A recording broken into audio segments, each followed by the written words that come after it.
Councilor Benito Morano, Yapi Fathers, and Liga President Justin Rebo. Of course, City Scola Coordinator, Paolo Leon, and Masaya Vice President Rexo Pamo, good afternoon. We have the local media in the announcement of BYD 73 and other men. Kanina po nag-cover kami sa approval sa supplemental budget para review sa mga city employees. Hindi po namin maraman kung ano po sa ilagay sa siya ang pinagin po namin kay mga binuwi. Okay. Maayon po na hapon sa tanan.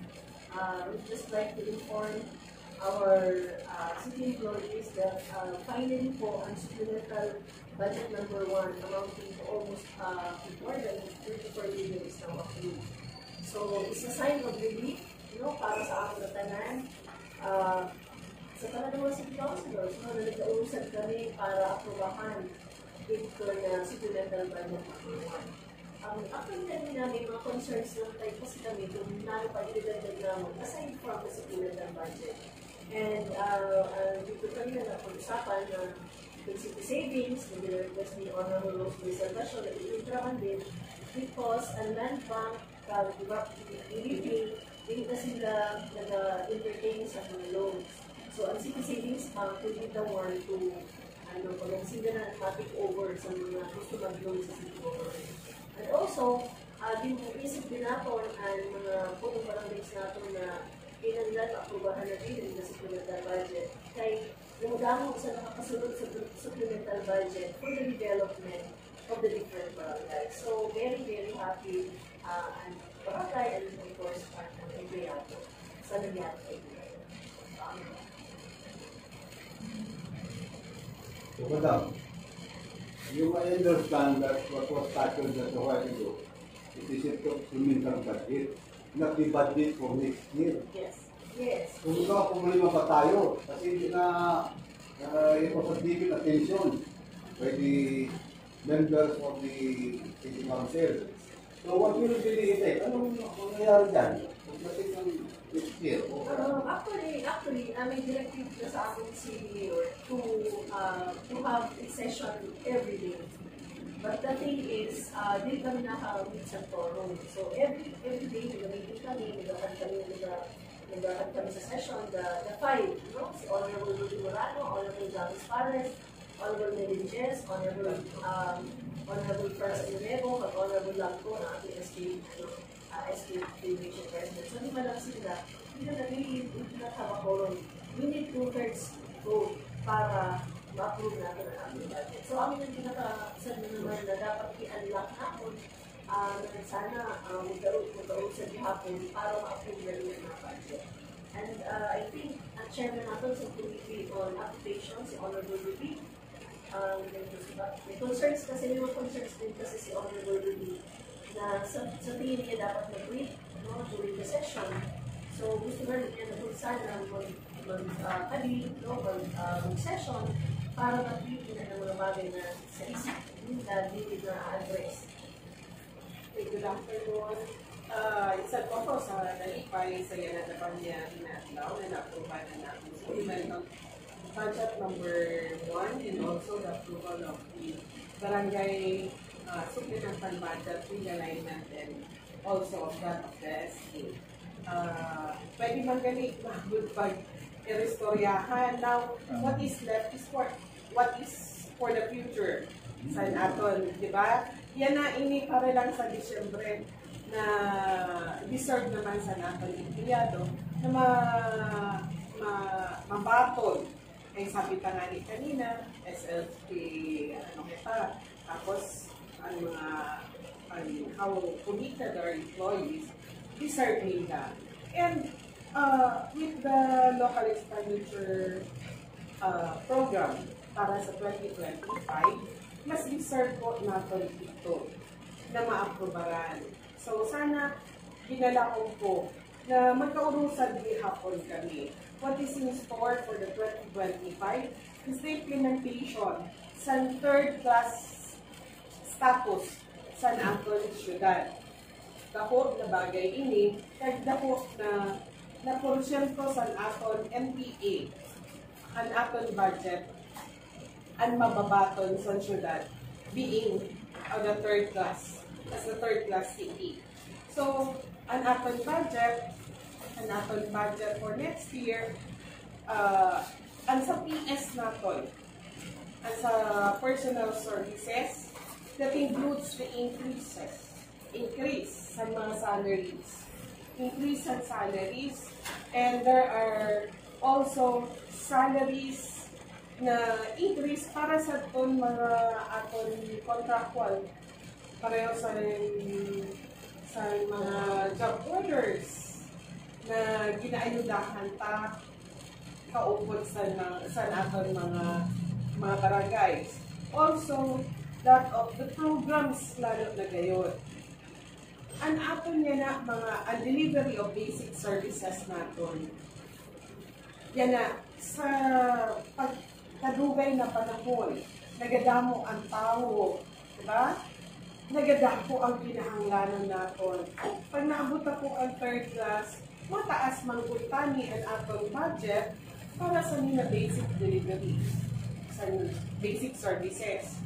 Another is, hindi lang po itong mga napromisa nato ng mga projects. Aram mo po ang implikasyon kung dili kita makahimo sa mga proyekto na dapat ginahangay na sa atong mga barangay na dapat ma-implement. Dili na po sa katawhayan sa lisad na barangay na magkaigwas in maayo na drainage, magkaigwas in covered boards and everything, kundi kalapit sa ni. Siyempre, kaupod pa ni labor manpower, kung dili tayo ni magamit, pira na tao ang mawawaraan sin, diba? Pangabuhay. Dapat kitaon ta po ini. Kung ang gobyerno nasyonal nagapanghatag na lang ngani, pareho sa tupad. Diba? Mapapicture na lang. This is, ang ini po ang aton na dapat ipaabot sa tao ng mga proyekto na dili lang siya isad na bahin, kundi na may mga link pa na iba.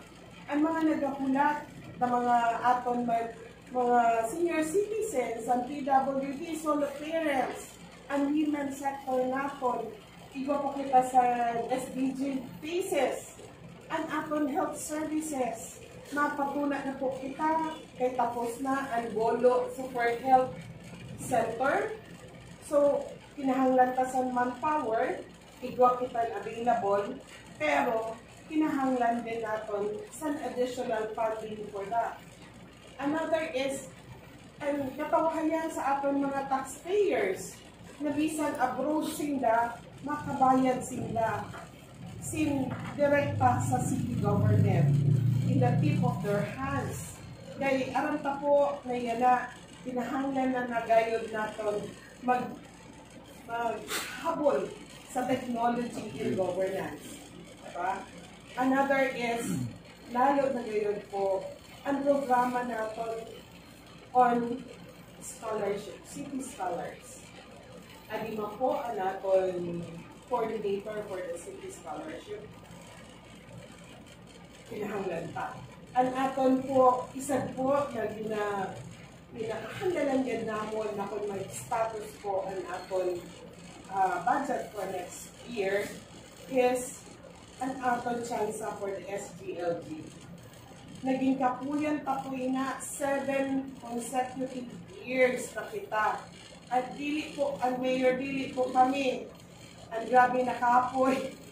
Diba?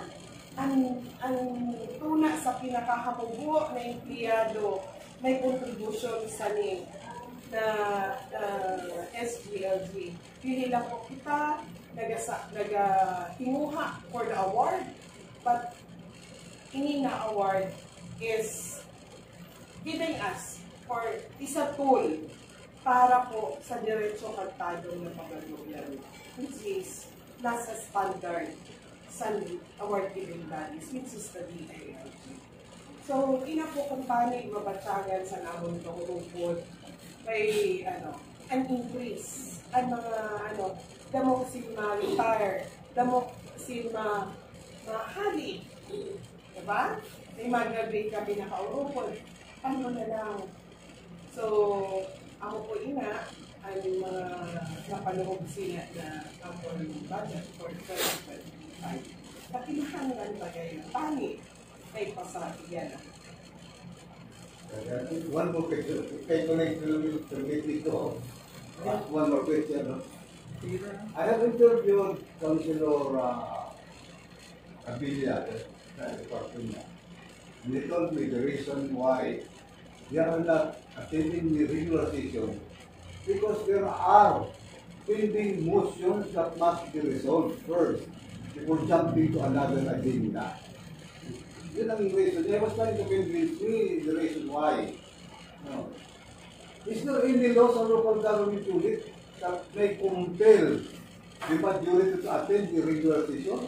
Do we have? Yes. Any unlike law? Since First, ito nila sabi ni Councilor Aurelia na may mga pending motion. One of which is the motion to reorganize the different committees sa Presidente na Proseso.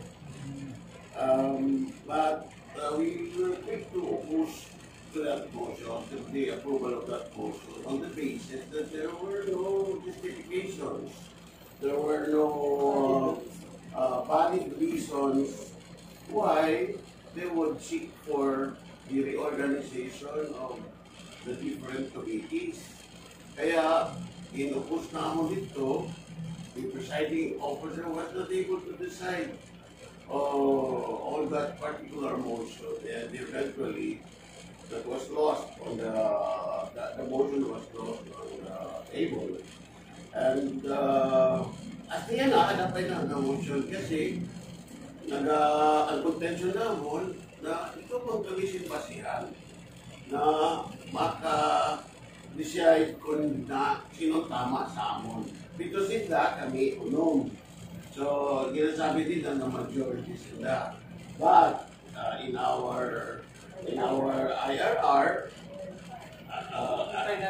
the rules of the IRP, majority or two-thirds of the members will have to decide on the committee reorganization. And not only that, kung ikaw sila sa rason, ang sabi nila, they have lost confidence sa leadership sa mga committee.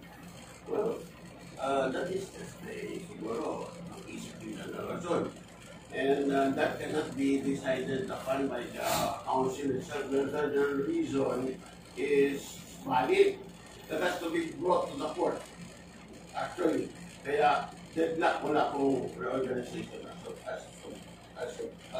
kaya na.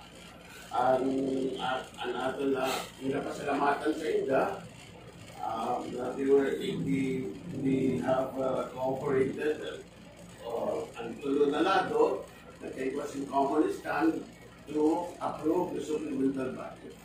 There are no winners, there are no losers. The winners are the city employees and the people, the Masbateno people, the city of the Masbate people of Masbate. Well, natural lang nag-equas yung mga LOTV kasi we're in a democratic country. We can exchange ideas, we can exchange our reasons, and we can in fact agree without being disagreeable. Diba? Kaya we would like to extend our thanks to them for also honoring for heeding the call of the majority of our people, especially employees and scholars. Kung saan iba pa na mga empleyado. So, we will try to again pursue the approval of the local expenditure plan for 2025. I hope everyone has already got into our senses that the lifeblood of government is the budget. We cannot move, we cannot oil the machinery of government without the budget. So it is of paramount importance that for every fiscal year, the budget must be in place. We will work together. I can assume that they have also that kind of mentality and the feeling that budget is most important, and that is precisely the biggest job of a legislative body, that is to approve the budget. Diba? So I hope we can be able to meet again on square table and deliberate the local expenditure budget for 2035. Sabi na ni Ma'am Ding, ang tanang repercussions kung hindi na ito nilipat. Thank you very much. Thank you, Sir Jamon. To add more, dito po na yung reorganization, hindi lang po ay loss of confidence. Kasi loss of confidence nila, una-una, maybe because they are in the other sex. But, ang pinaka-sad siguro ngayon na pwede to call for a reorganization is the non-functionality of the committees. So, until now, they can tell us kung nano na committee and non-functional. Nano na committee. When it comes to the budget, September pa lang po nag-committee report na ako. Nag-committee report na ako because tapos na ako mag-committee hearing with the presence of Honorable Yanesa and Honorable Apayon. So, nag-committee report ako because they also agreed kung ano ang committee report. Ang report natin is what transpired. The recommendation is to pass it to the second level of discussion, which is the second reading, kundi tanan makapartisipan, tidak natin ibatihan. And that was the time na gusto ko i-approve ang committee report para mag-abot kami sa second reading and they can all participate. Kaya sa committee level, pipira lang kami. Pero, with the numbers, kung ginasabi nila na may iba silang kaurupot, nag-attend man. Diba? Nag-attend man. So, isang ginhabuan nila ipasar ang committee report, ang pinakarason nila is absent ang usad na konsehal. Absent siya sa nag-committee hearing. Hindi man siya member sa committee. So, if you are absent, why will every one of us has to suffer with your absence? No? Para balikan pa naman. You know how much it costs ininaapon mga committee meetings. Kaya gamit po kami ang committee meetings, ang committee hearings, kung sino ang bawa isad na lang ang ada, ang share na lang, isang dili kami committee member kay Roan daw mga katiagi, nag-a-attender para lang magka-quorum. Pero, question nun, kag-i-reshuffle ang committees. Diba? Parang dili man tama. Walang basis. Ako talaga makasabi ako, no basis. Because we are functioning and we are here. Every day. Every day. Amo na po siguro ng kaibahan naman sa ila. Every day, adi kami. And also, kay aram namon ang pamatyagon sa mga nadideprive. Diba? Pasalamat gani kami sa aton mayor na matutid na ginahatag ang para sa aton. Like, for example, ang atong supplemental budget number 1. Diba ang hali sa local chief executive office na savings na ada sa budget. 5 million plus. Hali dito, 1.2. So, ganun po kita ka-transparent. Wala sing ginatago. Hinahanglan lang namon kung ano ang huna-huna niyo na ginatago niyo, isabi para masabat. Amo po inaan amon kain sa ina. Pero dili man po kami nakiaway. Kaya na, Kaya, ambot lang sa mga pumuluyo. Masakit sa buot, no? No? Na amoy ni ang nangyayari. Dili po ini naton inagihan for the past 20 years, 24 years na kita syudad. Nakabot nga ni nakitang third class na Honorable Jamunis Paris. Ayan yung pinagkalis Honorable Jamunis Paris. Hopefully, 2 years from now, second class na. Actually, dapat second class. Actually po, dapat second class talaga. Second class. Oo. Well, tama po din. Thank you. So ma'am, ano po ang gusto namin ipaabot sa ating mga kababayan pati sa nangyayari na pagsisisyo natin dito sa legislative? Ano po ang gusto namin ipaabot sa kanila? Sa pangkasamahan? Sa mga kababayan natin sa Kababayan. Sa atin po pumuluyo sa siyudad San Masbate, siguro po open na namon session hall, open ang records namon. We do have the active na computer na IT na makita mo ang records, journal, and everything. Ganun din sa Sangguniang Panlungsod. And also, please, mga kababayan, mga kapwa namon kag pinalangga na sudadano, mag-aram po kita, mamatsyag kung ano gayon ang kamatuunan. Dili kita magpatala kay wala kaming plano, magtalang-talang. Para man po kami simplano na gamito na namon opisina para sa pamulitika ang aton lang na ini na mga programa dati naton na mga programa dagdagan lang dahil sa bagunan estado naton kag kaya ta na abuton iton mga dati na dili pa naton kaya abuton.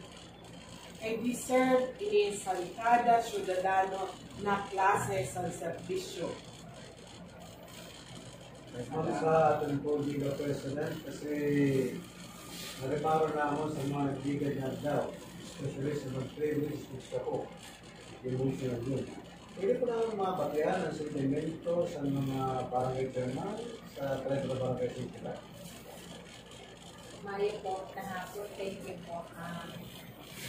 Kasi po kami affected kami sa barangay, sa mga nangyayari sa City Council. Una-una sa budget namin, naging pakiusap ko namin na kung pwede na isabay kanina sa special session na approval sa ating mga supplemental realignment sa different barangays. Kasi po, kailangan po namin matapigil sa City Council na naman ginapasa sa mga barangay. If ever man na dili mahiwag today, sumahulat kami sa pera ka days na pwede namon mga 30 to 60 days na pwede namon i-implement kung ma-withdraw na ng mga bonus na nakapaloob nila sa aming supplemental budget. So, nakiusap po ako sa Inda na kung pwede maisabay at ma-aprobaran kaya para man ma-enjoy man sa aming mga personnel ang aton bonus like sa ating mga empleyado. Pero masalamat po ako kay nag-agree sila, nag-vote sila, 2/3, patin po, patin 100% na binutusan na ating miyembro sa City Council na presente. Sa privilege speech ko din po, opo, sinabi ko na sana po na kita ng mga lideres magtrabaho lang kung ano ang natin isumpaan na trabaho regardless na ano ang color natin. Kasi kita po ilihar sa tao para din sa tao na mag-survey. So So kung ang hangay ko po sa inda na maging good, na maging model sa mga barangays. Kung ano po ang ating isumpaan, regardless sa natong color, serve it, and ihatag natin sa tawag po namin. Pagtrabahoon ang mga nakapinding kasi kamo po kami sa mga resolution po na nakapending po yan sa 8 City Council and request po sa amin ni Honorable Jamus Paris na naming of Purok and Alice para po sa ato numbering sa household sa siyudad San Masbate. Ada po nakapending yan na hindi po nahiiwan ang mga barangay sites na hangay na dapat ipapanghalag natin sa aton mga kabarangay. Ada hapon nakapending. Ito pagayod po kami sa mga ordinance na gimbag po dahil kailangan po mandate sa DILG na every 2 years o 3 years na pwede na naman baguhon, ripasuhon ang mga ordinansa sa barangay. Ada din po nakapending sa 8 City Council. Yan na kay maugar kita sa computerized online na pag-business hatag sa natong business permit. Ada po tanan namon ordinansa nakapending. So paano kami paano ma-implement sa naton BPLO ang pag-support sa na mga aton nagapuluha sa business permit. Kung na namon ordinansa adi pa po nakapending sa 8 City Council. So, mo din apektado. Ang amon din po, mga lintuga sa among kabarangay na mga proyekto, like for example, ginanganit na atong left, di na-aprobahan na 2025 budget. Ako po gusto ko po ina-share kayo sa inyo. Sa CDC meeting po namon, entrado po ang 30 na barangay. And it happens po twice a year. Ibig sabihin, po ng mga proyekto na inhatag sa kada barangay, halit po sa mga punong barangay.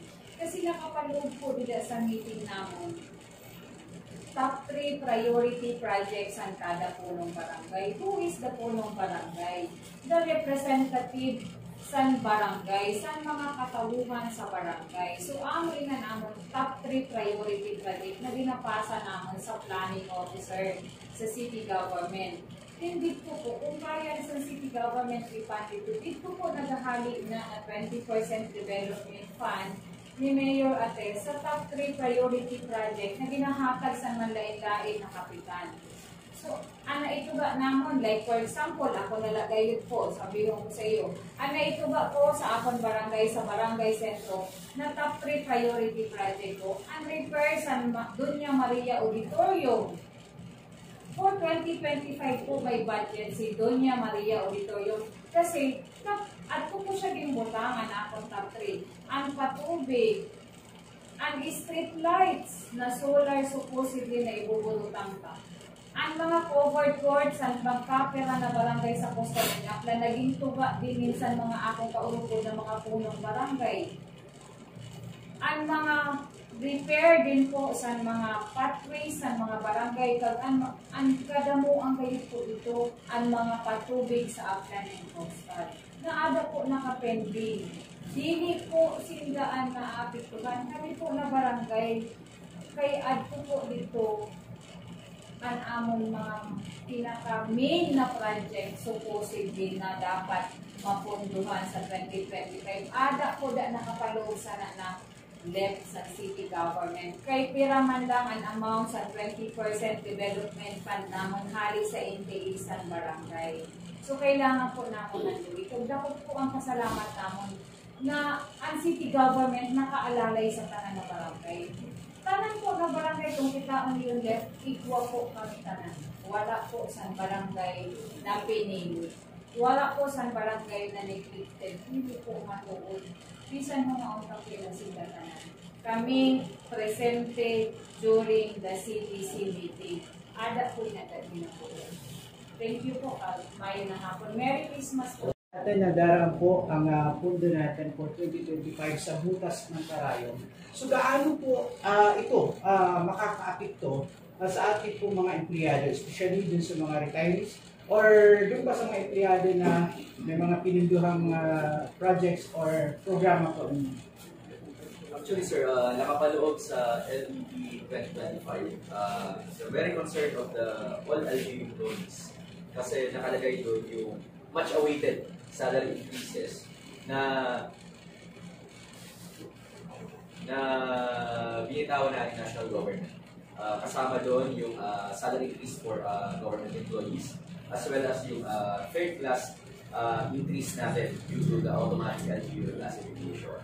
So, lahat po kami ng mga empleyado, members ng Masaya is tinututukan po itong approval ng LDP. Kasi nga, may increase sa aming sahod ng mga LGU employees. And also, yung mga retiring employees natin, and as well as those staffs ng ating mga elected officials that on their last term na magka-transition, is andun din po yung pondo nila on terminal B benefits, as well as other benefits for employees. That's why we are very concerned that the LPE is not yet passed. In fact, consistent with the statement of Ma'am na September pa nila pinasa ito sa committee level. As early as mid-October, the Masaya has already called the attention of our city councilors to attend the regular sessions of the city council. Kasi nga, yun nga yung concern namin.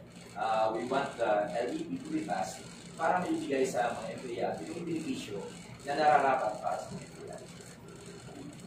Kami po sa mga scholars at ilang pang nasasakupan po ng inyong tanggapan. So, Ma'am, gaano po ba ito ba na maapektuhan yung inyong pong sa scholarship program ng city government sa ilalim ng ating dating mayor na si Honorable sa Patisong Dallas Waswan. So, gaano po ito makaka-apekto sa ating pong mga kabataan na gusto na makapasok sa paaralan na kung saan ay inaayudahan ng ating gobyerno lokal. Magandang hapon po sa inyo.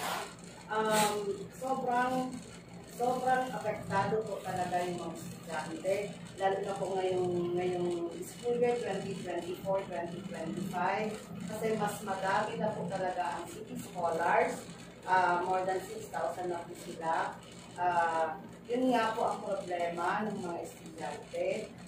Minsan po sinishare ko din sa kanila kung yung nangyayari ngayon. Nag-worry po sila kung paano nila makapoke up yung mga tuition system. So, yung pong ating pong mga scholar na nasa labas ng Masbate. So, may ilang bilang po na posible na sobrang maapektuhan po. Opo, sobrang umaapektuhan. Pero po, sana po, masolusyonan po yung para sa edukasyon ng mga sa aming loob sa konseho na mas i-prioritize nila and managit sa tao over the reorganization of the committees kasi feeling ko din naman siya very important. And lalo nga nitong pag-approve sa committee report pa lang yung Honorable Ruby, yan gusto nila ibalik na naman sa committee level, na i-explain ni Honorable Ruby Parano na ito na atong budget, pwede nila ito approve ng committee report and mag-move sila for the second level of discussion. Kasi dito sa second level of discussion, pwede rin dito makungat na ang mga problema na nakikita nila sa budget. Diba?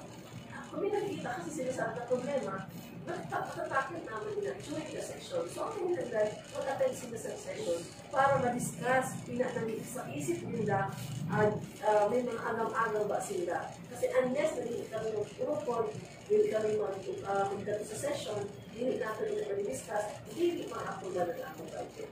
So, ang concern, di ba? Ang pinaka-pending concern ni Honorable Ruby Morano sa iya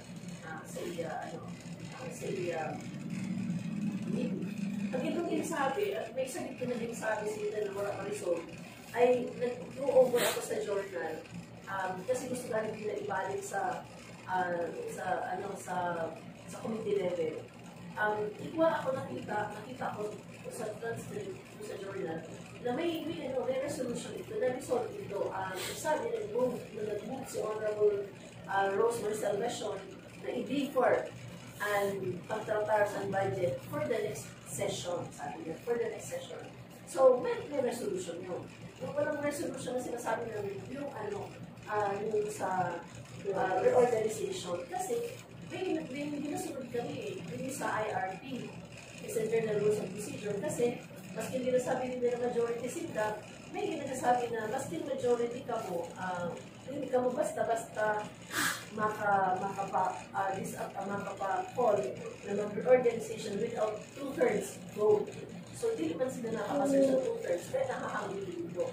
But actually, ang pwede sana na maka-resolve is for the councilor na nag-sponsor sila to withdraw resolution. So, kung to withdraw resolution, nag-hindi ka naman organize and go on with the agenda for the day. Kasi nangyayari sa amin, at parang nalit kami sa privilege page, minutes of the meeting, ina-approve na kaagad yung mga concerns. So, di ba, pwede man kita sa nakadispensa ng sa meeting, if they really wanted to treat important matters na ada sa ating agenda. So, for whatever reason that they have, hindi namin nasako, but to us, sana mag-attend ng session at inibati na ng bagay na ay sa budget during the second level of discussion. Kasi pwede naman eh. Kasi kung level of discussion, kung may concern sila, magpatawag na naman sa committee din para mag-shed light kung ano yung mga concerns na hindi na masyado na intindihan. So, and besides, Vice Mayor, the Mayor has given notice already this afternoon that we will continue with this specialist session if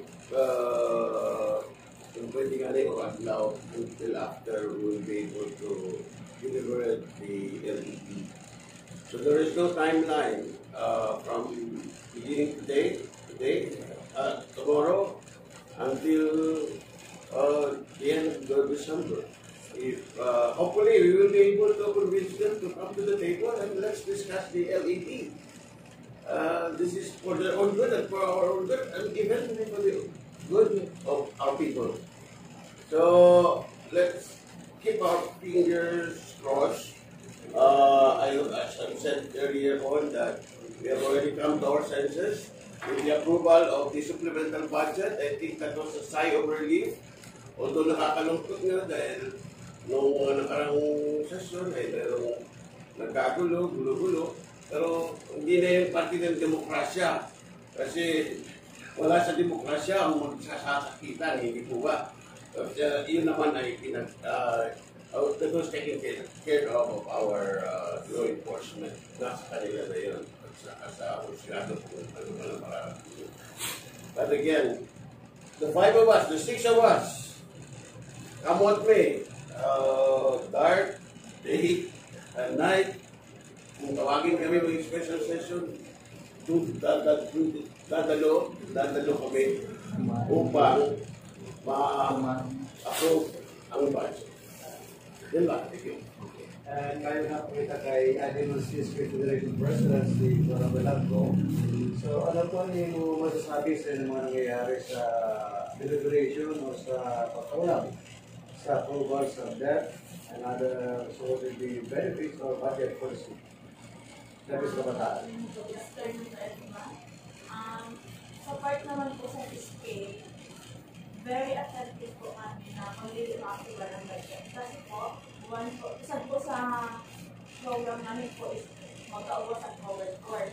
So kami po na SK, nag-paternament po kami. Pag may covered court na po, madali na po para sa amo na mag-paternament, kaya na po, ulan init, makaproceed po. Samantalang po, kung maulan po, naaamo lang po kami, nasasayang po ang preparation namin. Pag inanadidelay po ang kanang, it means mas nadadako po ang gastos. Then, isa pa po is, propose po na mini library, which is po, dako po na, kusad na, at naman po siya sa left. Then, dako-dako po siya na bulig para sa mga kabataan, kay magkakauwa po dida sa research, din. Then, makagamit din po sila sa computer na kung iba po sila sa research or na mga project, mapapadali po sa inyo. Kaya, very disappointed po kami ng mga scale na dili po na siya mapadayo kasi po, alam po naman na dagdam po kami sa magugulitan po ng mga tao. Mga Vice Mayor, lagi na po sa majority na mag-focus ng organization sa komitiba sa City Council. So, pag pinilit po rin na mo pwede po imuwan para mag-isip meeting po. Pwede niyo.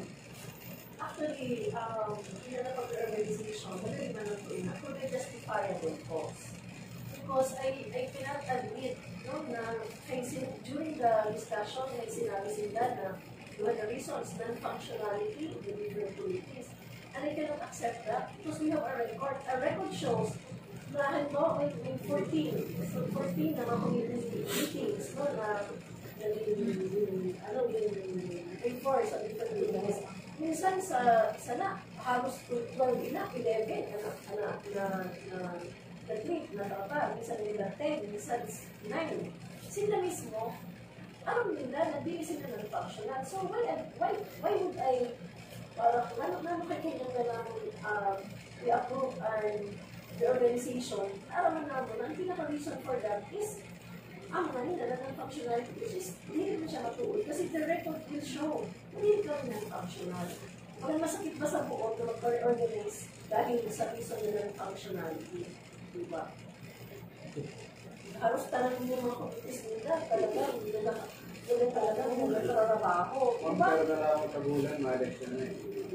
Ako tira kaya late na yan, nagnasulun na rin. Yes, and I think na yung sabi ng towards end, naman December na. Tapos next year, by June, tapos na ito na permis na, dahil na ako naman ako ng makandidato. Natapos na naman yung terms. And even the members na sa agency council, syempre tanan, di ba election din na, di ba natin alam kung tanan, maka-select, no? So, ang sabi naman, sana, after na, no, sa election sila, mag-organize. Ay, nakuha ko mo lang, Brad, na pag magtugot sila, ang council na mag-organize, that is an admission that the different committees are not functional. Yes. Hindi man siya masakit sa buot na ako masakit sa buot ko na move for the organization. Kaya pa naman lang ang sabi ko, nabigay sila ng trabaho. Basic, napaka-big lies na. If I am non-functional, this representation for more than 2 years, having been the councillor, I have already offered 420 resolutions, and that is unprecedented. I have more than 20 ordinances already approved and being implemented. I have attended 67 committee hearings, and I have delivered 40 plus privilege speeches. And now you tell me I am non-functional. Sino ang hindi? The record will bear us out. But sino lang ang mayroon sila na accomplishment. That's it. I cannot say more. The record will all tell us all how we dedicated we are in our job. Sir, please also tell Councilor Abelian na siya man, ito naman po, one of the most hardworking. I can tell no one can refute that. No one can contradict that. Because he's also he's very hardworking councilor. Sinabi ba niya? I've been doing this for the good of the public. The others, Doon sa mga city council, kanina naman nakita namin, no, kasi nandito kami lahat, nakita namin na ako nagkakaisa kami, no, may nagkakaisa kami on how we are going to do with the budget. Sana before December 30, December 31, 2024, ay maipasa namin. Yun ang Christmas wish ng lahat na sana sila ay makipagtulungan for us to approve the LEP. At sa mga kababayan naman natin, let us hope and pray na matayuban talagang ma-touch ang kanilang mga puso. Palagi naman nagsisimba dyan siguro sa mga sanitaryo, no? Dahil naman, isa sa mga humiling ng mga pari natin, ay ma-touch sila at naisip nila na yung action nila is very much needed ng majority of the people. And remember, may election, di ba? So, sana, sana mag-approve ng budget, pwede nila yung gamitin, sabihin na I am part of the approval of the budget, na kung ano ang tinatawasan nyo ngayon because I am a part of that. So, yun lang ang So, all of you, thank you very much for having us this afternoon. And Merry Christmas. And Happy New Year.